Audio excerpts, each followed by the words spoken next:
ஷோவும் அவனுடைய நண்பர்களும் ஒரு வழியா வீடு வந்து சேர்ந்தாங்க. ஆனா அவங்களால நிரந்தரமா இங்க தங்க முடியாது. ஒரு வித்தியாசமான MTB ரைடர்ஸ் அவங்கள இடாட்டன் பேட்டிலுக்கு சேலஞ்ச் பண்ணிருக்காங்க. இந்த தடவை அவன் போட்டிக்கு போகும்போது ஒரு வித்தியாசமான நபர் அங்க சந்திக்க போறான். அப்படி சந்திக்கும் போது பல விசித்திரமான நிகழ்வுகள் அங்க நடக்க போகுது. அந்த நிகழ்வுகள் என்னவா இருக்கும்? Return to the exam. அது ஜீரோன்னு என்னால இப்ப கூட நம்பவே முடியல. தான் டார்க் எம்ப்ளமோட கட்டுப்பாட்டுல வேற இருக்குன்னு சொன்னாரே, அப்ப மத்த 2 பேர் கூட அப்படிதான் இருக்காங்களா? அத பத்தி எனக்கு தெரியல. ஆனா அந்த எக்ஸாம்ல என்னதான் நடக்குதுன்னு கண்டுபிடிக்கணும். நாம என்ன செய்யணும்னு எனக்கு தெரிஞ்சிச்சு.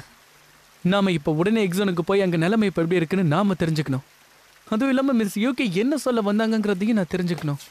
நானும் என் அண்ணனுக்கு அங்க என்னாச்சுன்னு கண்டுபிடிக்கணும். அவன் என்ன சொல்ல வரான்னு எனக்கு புரிஞ்சிருச்சு. உனக்கு அங்க போகணுங்கிறது தான் ஆசை, அப்படிதானே ஓசுகே? நாம அங்க எப்படி போக போறோம்னு தெரியல, அங்க போய் என்ன செய்ய போறோங்கிறதும் தெரியல. ஆமாப்பா, அதுவும் கரெக்ட் தான். ஹே ஷிவ், நீ எக்ஸாம் பத்தி சொன்னதெல்லாம் உண்மைன்னு இப்பதான் எனக்கு புரியுது. நீ ரேஸ்ல என்னென்ன ட்ரிக்ஸ் பண்ணனு நான் நல்லாவே பார்த்தேன். அது ரொம்ப நல்லா இருந்தது. நீ பெரிய ஆளுதான். நீ சொன்ன எல்லாத்தையும் இப்ப நான் நம்புறேன். நிஜமாவா? ஒரு வழியா நீ நம்பிட்ட. எனக்கு ரொம்ப சந்தோஷமா இருக்கு. இவ்வளவு சீக்கிரம் நடக்கும் நான் எதிர்பார்க்கவே இல்லை. அது இருக்கட்டும். வேணும்னா MTBயோட என்சைக்ளோபீடியாவை போய் படிப்போம். அதை படிச்சா எக்ஸாமுக்கு எப்படி போகணுங்கிற ஐடியா நமக்கு கிடைக்கும். ஏய் சூப்பர்பா, இது உண்மையிலேயே சூப்பர் ஐடியா. சரி சரி, இப்பவே வீட்டுக்கு போய் எல்லாரும் அதை படிக்க ஆரம்பிக்கலாம். சரி, நாளைக்கு நான் உங்க இடத்துக்கு வரேன். தேவைன்னா உங்களுக்கு உதவியும் பண்றேன். உங்களுக்கு ரொம்ப நன்றி காய்ஸ்.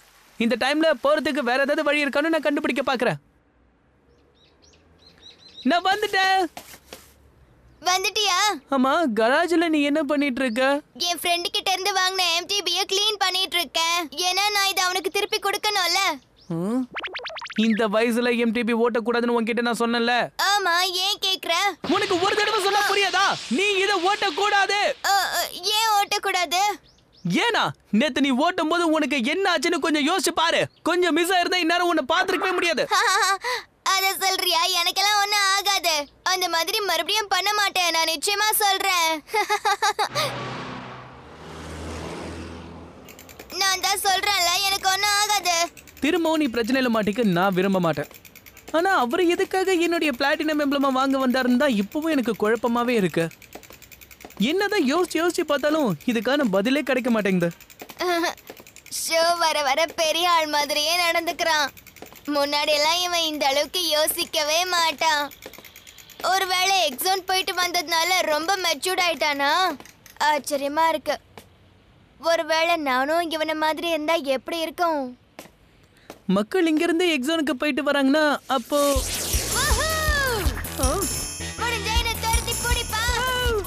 சொல்ல கேட்காம அதுல ஏறிடியா? என்ன பாரு, நான் காணாம போக போறேன். வழியில யாரோ வராதீங்க. எல்லாரும் ஒதுங்கி போங்க. ஏன் சொல்ற பேச்ச கேட்க மாட்டேங்கிற? நில்ல.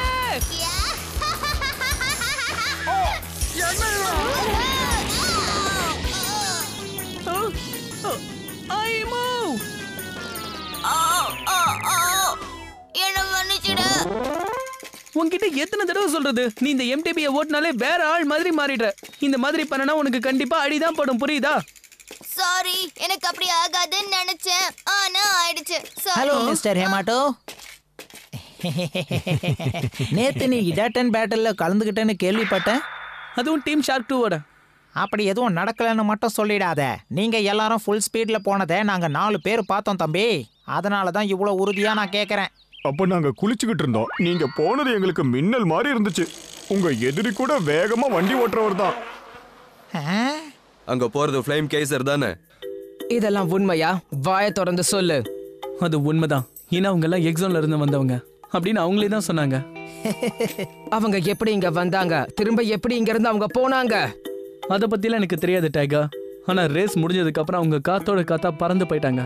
அவங்க எக்ஸாமுக்குள்ள இழுக்கப்பட்டாங்கன்னு அவங்களே சொன்னாங்க. அவங்க எப்படி அங்க போனாங்கன்னு நான் தெரிஞ்சுக்கிட்டே ஆகணும்.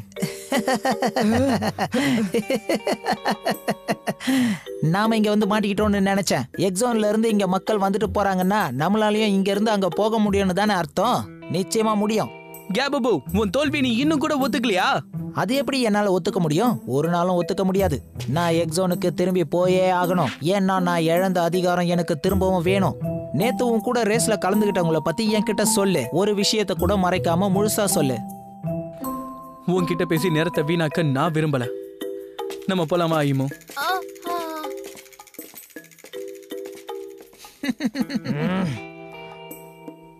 ஷோவோட ரேஸ் வச்சுக்கிறதுக்கு அவங்க எக்ஸோன்ல இருந்து கண்டிப்பா வருவாங்க. என்னதான் நடக்குதுன்னு பாப்போம். உன் வண்டியை எனக்கு கொடுத்ததுக்கு ரொம்ப தேங்க்ஸ். பரவாயில்லையே, இதை நல்லா க்ளீன் பண்ணி கொடுத்துருக்க. இதெல்லாம் எதுக்கு? அது வண்டியில 2-3 இடத்துல அடிபட்டுடுச்சு, அதனாலதான் சரி பண்ண. அவ்வளவுதானே, விடு. வண்டிக்கு அடிபட்டா படட்டும். உனக்கு எங்கேயும் அடிபடல. அங்கங்க சின்ன சின்னதா பட்டுது.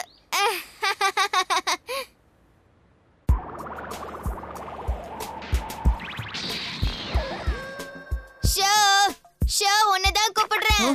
உனக்கு என்னாச்சு? காலையில இருந்து நீ ஆளே சரியில்லை. ஏய், இத பாரு. இதுலதான் அந்த குறிப்பு இருக்குன்னு நான் நினைக்கிறேன். பூத கண்ணாடி வச்சு பார்த்தா கூட இதுல என்ன இருக்குன்னு தெரியல. ஒருவேளை இதுல ரகசியமா ஏதாவது எழுதியிருந்தாங்கன்னா?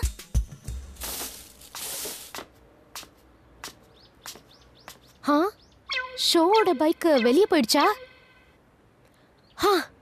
திரும்பவும் என்னை ஏமாத்திட்டு போயிட்டான். நான் வந்துட்டேன். ஹாய், நீ உன் அண்ணனோட தானே இருப்ப? இருந்தேன், ஆனா அவனுக்கு ஏதோ வேலை இருக்குன்னு சொன்னா, அதனால என்னை விட்டுட்டு போயிட்டான். அவன் எங்க போயிருப்பான்? திரும்ப அந்த மலை பக்கம் தான் போயிருப்பான். அது எப்படி சரியா சொல்றீங்க? ஏன்னா அவன் உங்க அப்பா மாதிரி தான். ஏன்னா அவருக்கு எம்டிபி மட்டும் கையில கிடைச்சதுன்னா அவர் பரபரப்பா மாறிடுவாரு. பல மணி நேரம் காணாம போயிடுவாரு. அப்படின்னா அப்பாவும் மலையை நோக்கி தான் எப்பவும் போவாரா? அவருக்கு எப்பெல்லாம் நேரம் கிடைக்குதோ அப்பெல்லாம் அவர் அந்த மலையில உங்களுக்காக பாதை அமைச்சிட்டு இருப்பாரு. இந்தா, இத வச்சுக்கோ. நான் கொடுத்தேன்னு சொல்லி ஷோ கிட்ட கொடு. இது பேண்டேடு. ஷோ எப்ப பார்த்தாலும் எங்கேயாவது கீழே விழுந்துகிட்டு இருப்பான். அதனால அவன்கிட்ட நான் சொன்னேன்னு சொல்லி ஜாக்கிரதையா இருக்க சொல்லு. சரிம்மா.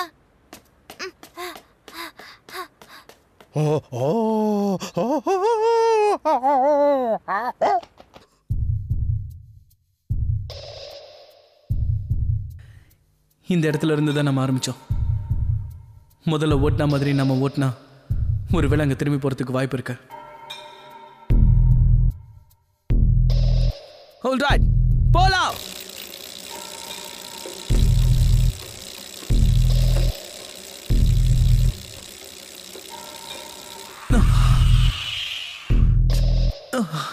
என்ன இது வேலை செய்ய மாட்டேங்குது? என்னால் அங்கே போக முடியாதா? Hello show. திரும்பவும் நீங்களா? இன்னைக்கு உங்களுடைய பிளாட்டினம் எம்பளத்தை நாங்க பறிக்க போறோம். அதுக்கு முன்னாடி ஒண்ணு கேக்குறேன். நீங்க எல்லாரும் உண்மையிலேயே எக்ஸாம்ல இருந்து வந்தவங்க தானா? அப்படின்னா நாங்க திரும்ப போறதுக்கு என்ன வழின்னு சொல்லுங்க.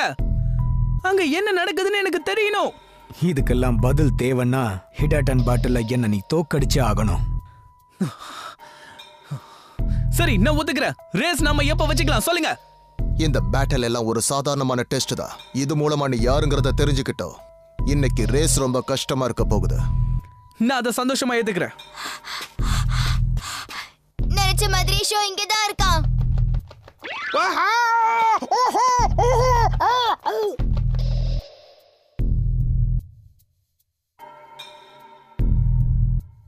ஹேய், நேத்து பார்த்த அதே ஆளுங்க தானே இவங்க?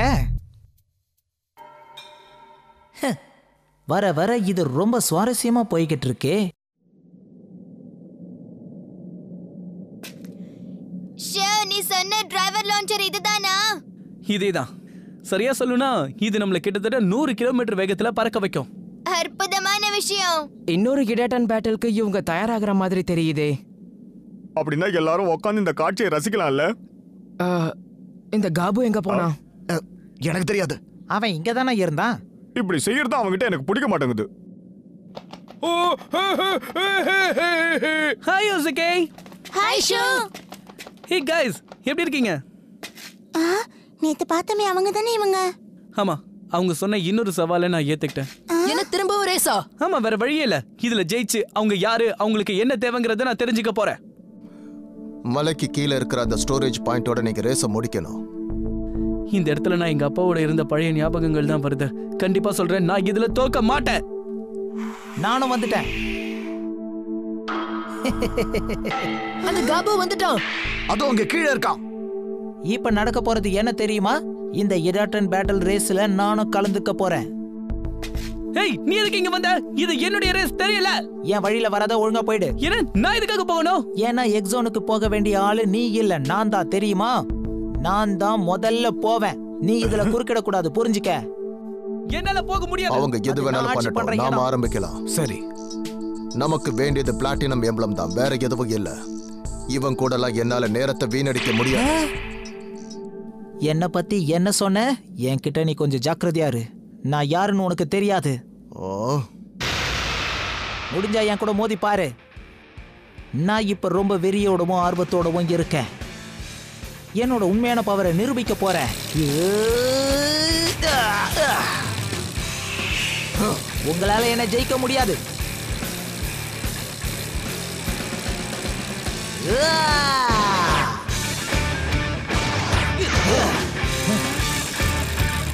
அவனை இவன் வேகமா தாண்டிட்டான்.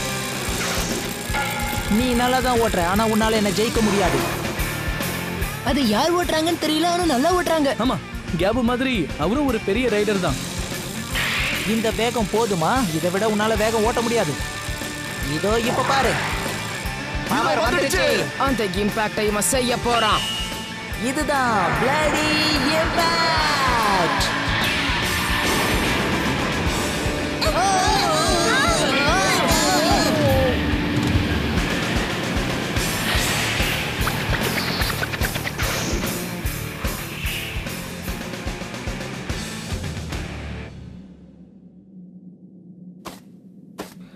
அவன் அதை தாண்டிட்டான். அவனால மட்டும் எப்படிப்பா இது முடிஞ்சது? இது சாதாரண விஷயம் இல்ல. உண்மையிலேயே ரொம்ப ஆச்சரியமா தான் இருக்கு. இவன் என் கோவத்தை அதிகப்படுத்துறான். ரொம்ப நல்லா இருந்துச்சு. ஷோ யமாட்டோ, அடுத்தது நீ தான் வரணும். That's it, let's go.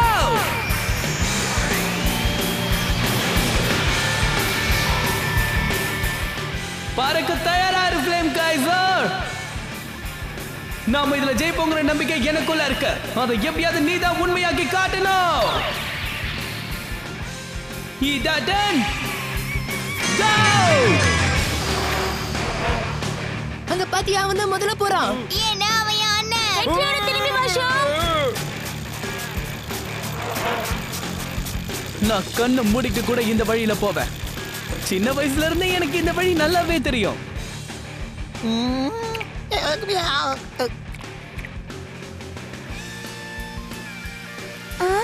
மழை வருது. இது நல்லதில்லையே. இந்த ஃப்ளேம் கைசர் தரையில மட்டும் தான் ஓடும். அப்படி மழை பெஞ்சதுன்னா ஷோக்கு ரொம்ப பிரச்சனை ஆயிடும். பிளாட்டினம் எம்பளத்தை என்கிட்ட கொடுத்துட்டு நீ வீட்டுக்கு போகலாம். அது கனவுலயும் நடக்காது. இந்த சூழ்நிலை ரொம்ப மோசமா இருக்கு. இருந்தாலும் ஷூ ஓட்டிட்டு தான் இருக்கான். அவனுக்கு இந்த பாதை ரொம்ப நல்லா தெரியும். அதனால மழை வந்தாலும் அவனால ஓட்ட முடியும். அவன் கிட்ட நல்ல பேலன்ஸ் இருக்கு. அப்படிதான் போகணும். நல்லா போ. நான் என் குறிக்கோளை விட்டு கொடுக்க மாட்டேன்.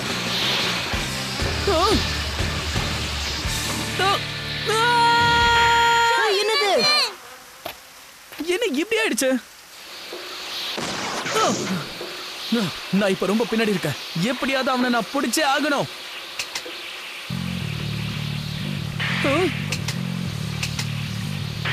இப்படியே போன வேலைக்காகாது. உடனே கீரை மாத்தி ஆகணும். ஏதோ பிரச்சனை ஆயிடுச்சு. ஃப்ளேம் கைசர் அதிக கீர்ல மாட்டிக்கிச்சுன்னு நினைக்கிறேன். இந்த மாதிரி வேகத்துல ஷோ ஓட்டவே மாட்டானே. அவன் கீர் உடைஞ்சு போச்சு. இனிமே அவங்கள பிடிக்கிறது ரொம்ப கஷ்டம். கண்டிப்பா இதுல நான் தோத்து போக மாட்டேன். எப்படி ஓட்டுறான் பாத்தீங்களா? இவன் தோத்து போக தயாராயிட்டான், அப்படிதானே? ஆமா, பெடல்ல கூட இப்ப அவன் காலை வைக்கல. கொஞ்சம் அவன் என்ன செய்யறான்னு உங்களுக்கு தெரியல. நல்லா கவனிச்சு பாருங்க. மெதுவா போனாலும் நெருங்கி போய்கிட்டு இருக்கான். சூப்பரான டெக்னிக். இது எப்படி பண்ணா? கீரை மாத்தாமலே அவனால எப்படி ஓட்ட முடிஞ்சது?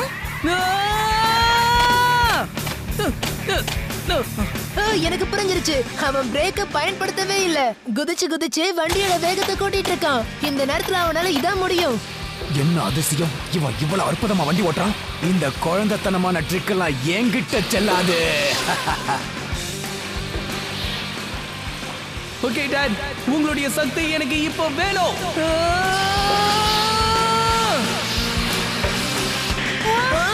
இப்ப அவன் என்ன பண்றான் பாரு.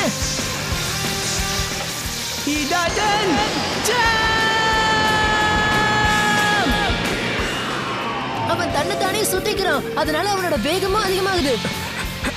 இது என்னது?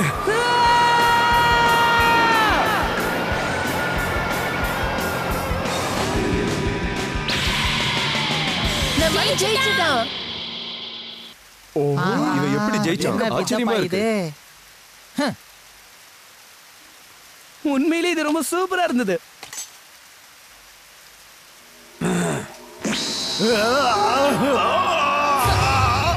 அதே மாதிரி நடக்குது.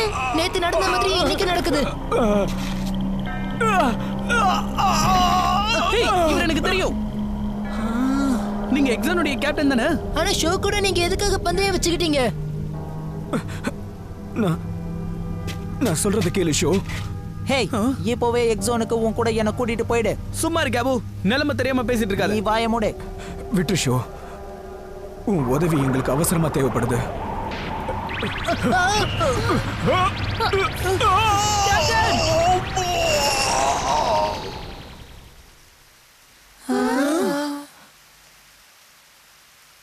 அவரை மறைஞ்சிட்டாரு. இப்ப என்ன நடந்தது? அவர் எங்க போனாரு? என்னால இதை நம்ப முடியல. ஓ, ஹே, இந்த புக்க பாருங்களேன்.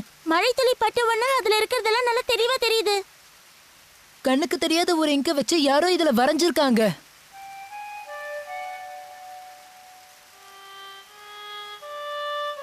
எக்ஸ்ங்கிற எழுத்து மாதிரி எம்டிபியை அரேஞ்ச் பண்ணிருக்காங்க.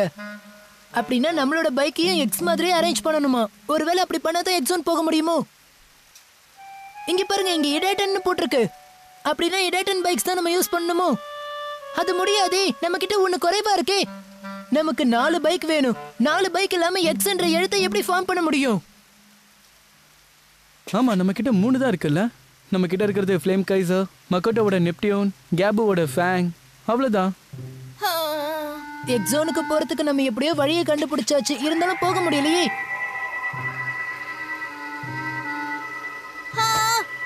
ஹே ஷிவ், அங்க பாரு, அது என்னன்னு தெரியல. அது எம்டிபி தான். என்ன இங்க என்ன நடக்குது? அது எப்படி வந்தது? இந்த பைக் எப்படி இந்த இடத்துக்கு வந்துச்சு? இத பாக்கிறதுக்கு பியூரியல் எக்ஸல் மாதிரியே இருக்குதுல்ல. ஆனா இது அது இல்ல, அதை விட இது ரொம்ப சின்னதா இருக்கு. இதுக்கு முன்னாடி நான் பார்த்ததே இல்ல. அதுவும் இல்லாம இத பத்தி எனக்கு எதுவும் தெரியாது. நீயே தெரியலன்னு சொன்னா எப்படி? உனக்கு தான் இத பத்தி எல்லாம் தெரியும்ல. என்ன இது? ரொம்ப சின்னதா குழந்தைங்க ஓட்டுற பைக் மாதிரி இருக்கு. ஹே ஷிவ், இந்த பைக்கை நான் ஓட்டி பார்க்கலாமா? சின்னதா இருக்கதால எனக்கு பொருத்தமா இருக்கும்னு நினைக்கிறேன். நீ சொல்றத ஒத்துக்கிறேன். ஆமா ஷோ, நாம ஏன் இத ட்ரை பண்ண கூடாது? ஐயம்மா முயற்சி பண்ணி பார்க்கட்டுமே, விட. இதோ நான் புறப்படுறேன். எக்ஸோன் போன பிறகுதான் நான் இதை நிறுத்தணும். நான் உன்னை கண்டுபிடிக்க வரேன்னா என்னானாலும் சரி, எக்ஸோன் ரகசியத்தை கண்டுபிடிப்பேன். நீங்க எங்க போறீங்களோ அங்க நானா வருவேன். என்ன இவன் இப்படி பயமுறுத்துறான்? ஒருவேளை தப்பான ஐடியா கொடுத்துட்டோமோ?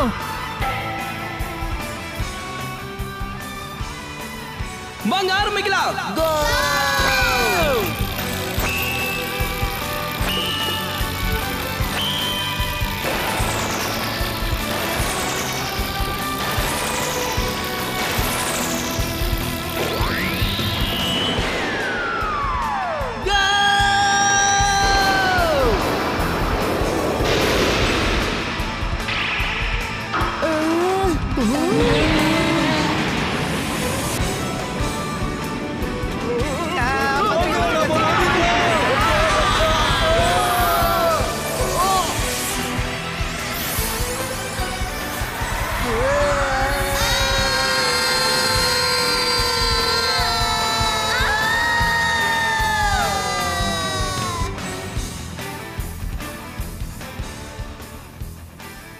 வழியா ஷோ அவனுடைய நண்பர்களும் எக்ஸலுக்கு போற பாதையை திறந்துட்டாங்க. ஆனா அவங்களால அந்த குழப்பங்களுக்கு தீர்வு காண முடியுமா? ஏன்னா இந்த இடம் ஒரு விசித்திரமான இடம். இதுவரைக்கும் இவங்க பார்க்காத இடமா இருக்கு. இந்த இடத்தை பத்தி அவங்களுக்கு எதுவும் தெரியாது, தெரிஞ்சிக்கவும் முடியல.